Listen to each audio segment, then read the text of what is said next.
Damian in Somerset, New Jersey. Hello. Hello. Hi. My question is, how can I be taken seriously as an atheist?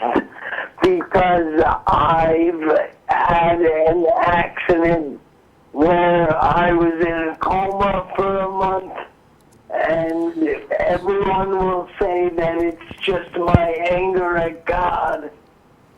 Okay. So basically, because you were in an accident and you had a brain injury. Yes, traumatic brain injury, that's me. Right. And so now people think that because of this, you're just mad at God and that's why you're an atheist? I suppose that's the argument that I'm, fear having. Yeah. Yeah, I don't know what to tell you other than just if they ask you why, tell them why you don't believe in a God. And just know that there are so many people out there that are in the same boat. I mean, we hear from people on the email list all the time saying, hey, I had this accident, and because of this, I'm paralyzed, or I lost a leg, or something like that, and now people think because of that, that's why I'm an atheist.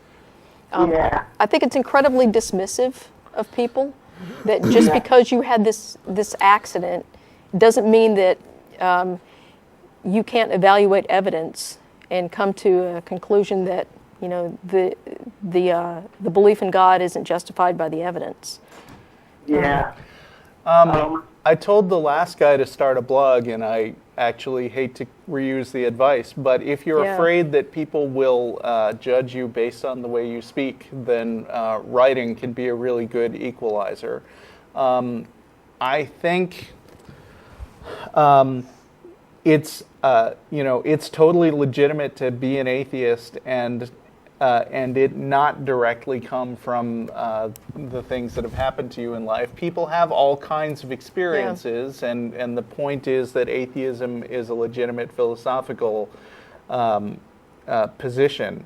And, I think you should be honest about where you're coming from to atheism. And, if people want to attack you as an ad hominem, that's their problem. Yeah. Well, and just to let you know, I mean, it's not just limited to people who've suffered some kind of, accident where they have, some kind of lifelong injury as a result. People write to us all the time and say, oh, you're just atheist because, something bad happened to you, and now you hate God. And, it is a childish accusation that gets hurled at people. It's pretty disrespectful. I don't even know how you have a conversation with someone after that. Yes, but I see it coming at me a lot stronger, simply because it was during my recovery that I discovered I was an atheist. Right. Yeah. I think, if you've got a problem having these conversations in person, you're perfectly within your rights to say, look, guys, I find it offensive that you would take advantage of my condition and come after me trying to get recruits for your religion, and I don't want to have this conversation with you right now, but maybe offer them your email address. Yeah.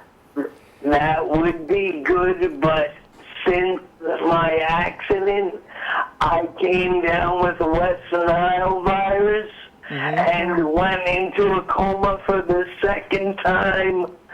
So I like to say I came back from the dead twice. Yeah. What Jesus did wasn't so impressive. Okay. Yeah.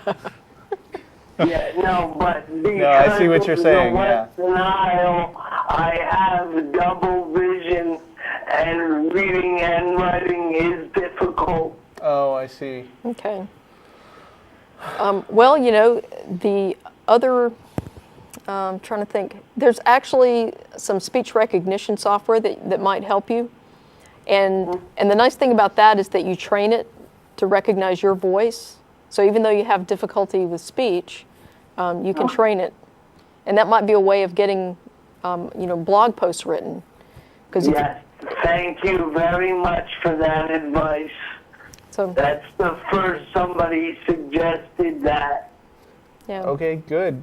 Well, good. I mean, I hope that you can get this out there on a blog, because I think if you write this down on a blog, and if people want to know why you're an atheist, and you point them to your blog, and they go there and they can, read it. I mean, first of all, it gives you a chance to formulate what you want to respond to and how you want to respond to it, and then it will put it out there for them to read, and you don't have to sit there and struggle to explain it to them. And I think a lot of times it sort of puts a barrier between you and people that are really trying to take advantage of you at this point. So I would encourage you to do that. Yeah. I'd say thank you for all of your encouragement and for taking my call. Yeah, thank you for you. calling. I'm really sorry for what happened to you, and I think it's okay because we thought about it, but it wasn't your fault.